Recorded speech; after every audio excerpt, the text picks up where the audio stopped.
Merhabalar, kanalıma ve mutfağıma hoş geldiniz. Bugün sizlerle birlikte simit poğaça tarifi yapacağız. Görüntüsü kadar lezzetiyle ve yumuşaklığıyla da gönlünüzü fethedecek bir tarif. Çocuklarımın en çok sevdiği, en çok istediği poğaça tariflerindendir. Umarım sizler de bu tarifi benimle birlikte dener ve beğenirsiniz. Buyurun videoya geçelim. İyi seyirler dilerim.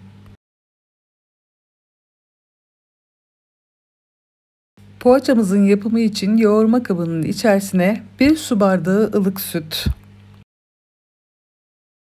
1 su bardağı ılık su, 1 paket kuru maya, dilerseniz yarım paket yaş maya da kullanabilirsiniz. 2 yemek kaşığı dolusu şeker, 1 çay bardağı ayçiçek yağı ve 1 çay bardağı eritilmiş tereyağı. Dilerseniz ikisini de iki çeşit yağ yerine sadece bir çeşit yağ kullanabilirsiniz. Şimdi bütün malzemeleri bir çırpıcı yardımıyla maya eriyene kadar karıştırıyorum. Kullanmış olduğum bardak ölçüsü 125 milimlik çay bardağı, 200 milimlik klasik her evde bulunan su bardağı ölçüsüdür.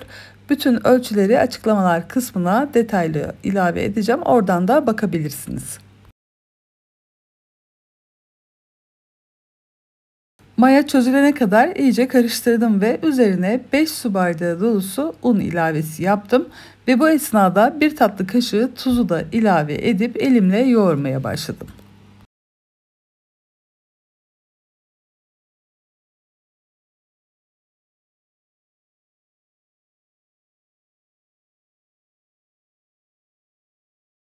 Un olarak çok amaçlı un kullandım. Kesinlikle çok amaçlı un kullanmanızı tavsiye ederim. 5 su bardağından sonra 1 su bardağı da un ilavesi yapıyorum ve biraz daha yoğurup geri kalan un miktarını sizlerle birlikte ilave ediyorum.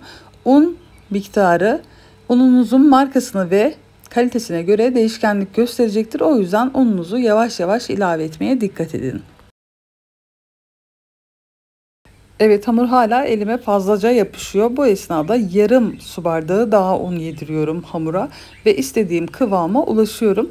Lütfen ununuzu dikkatli ve yavaş yavaş ilave edin. Ele yapışmayan yumuşak dokuda bir hamur elde edin. Evet, oldukça yumuşak, pürüzsüz dokuda güzel bir hamur elde ettim. Şimdi hamurumun üzerini kapatıyorum ve yaklaşık yarım saat 40 dakika kadar bulunduğu oda sıcaklığına göre 2 katına ulaşana kadar mayalandırmak için beklemeye alıyorum.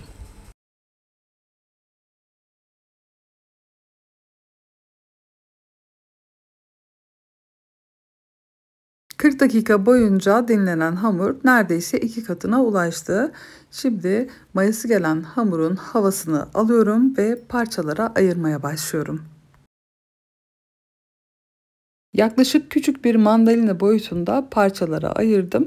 Toplamda 16 adet beze çıkardım. Sizler dilerseniz daha büyük ya da daha küçük bezeler yapabilirsiniz. Hızlıca bezelere ayırıyorum ve sizlerle birlikte bütün malzemeleri masaya dizip şekil vermeye başlıyorum.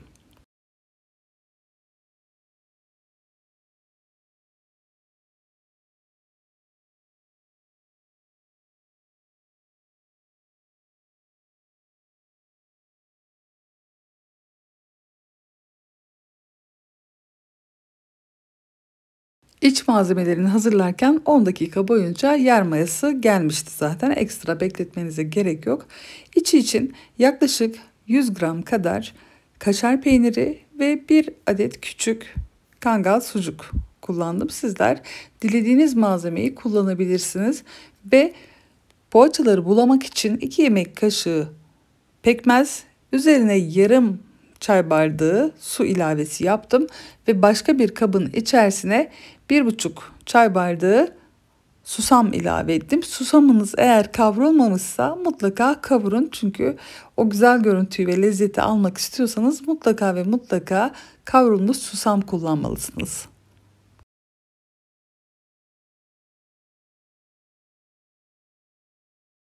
Pekmeze su ilave ettikten sonra mutlaka karıştıralım. Eğer karıştırmazsak orantısız bir lezzet elde ederiz. Suyla pekmezi iyice karıştırdıktan sonra sizlerle birlikte poğaçalara şekil vermeye başlıyoruz. Poğaçaları çok baskılamadan parmak uçlarımla belli bir büyüklüğe getiriyorum. Dilediğiniz inceliğe getirebilirsiniz ama çok fazla inceltmeyin. İçerisine bir tutam kaşar peyniri, birkaç ince dilimde sucuk ilavesinden sonra ortada bütün hamuru birleştiriyorum. Delmemeye özen gösterelim ve altının iyice birleşip hamurun bir bütün olduğundan emin olalım. O sivrilttiğimiz noktadan da poğaçamızı tutup önce pekmeze, sonra da susama iyice bulayalım.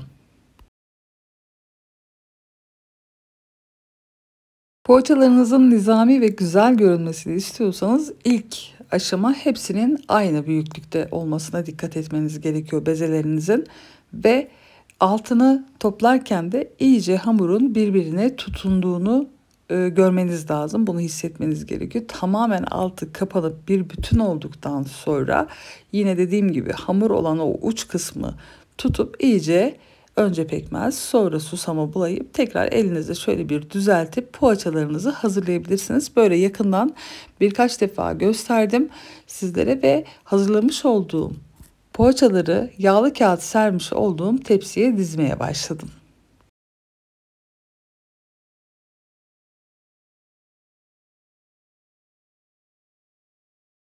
Dörderli sıralar halinde poğaçaları belli boşluklarla tepsiye diziyorum. Çok yapış yapış birbirine yakın mesafelerde dizmiyorum. Gördüğünüz üzere en başta da kocaman olup birbirlerine zaten yapışmışlardı. O yüzden imkanınız varsa iki tepside kullanabilirsiniz. Ben tek tepsiye belli aralıklarla sığdırabildim poğaçaları. Poğaçaların tamamını hazırladım. Şimdi bir ustura yardımıyla yüzeysel çizikler atıyorum. Kesinlikle derin çizik atmayın. Derin çizikler atarsanız kaşarlar dışına doğru taşacaktır ve yine görüntüsü bozulacaktır. Yüzeysel çiziklerinizi keskin bir bıçakla ya da benim gibi böyle usturayla rahatlıkla atabilirsiniz.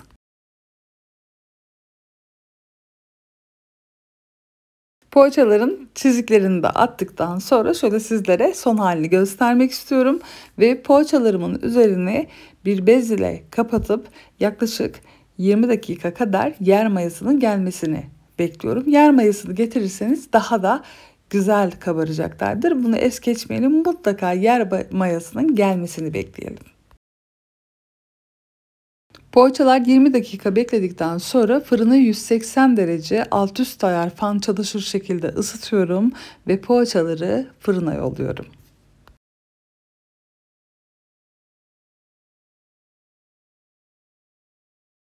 Poğaçalar benim fırınımda 35 dakikada nar gibi kızardılar. Gördüğünüz üzere altı üstü gayet güzel bir şekilde renk aldı. Bu süre sizin fırınınızda artabilir ya da azalabilir. O yüzden poğaçalarınızı kontrollü bir şekilde pişirin.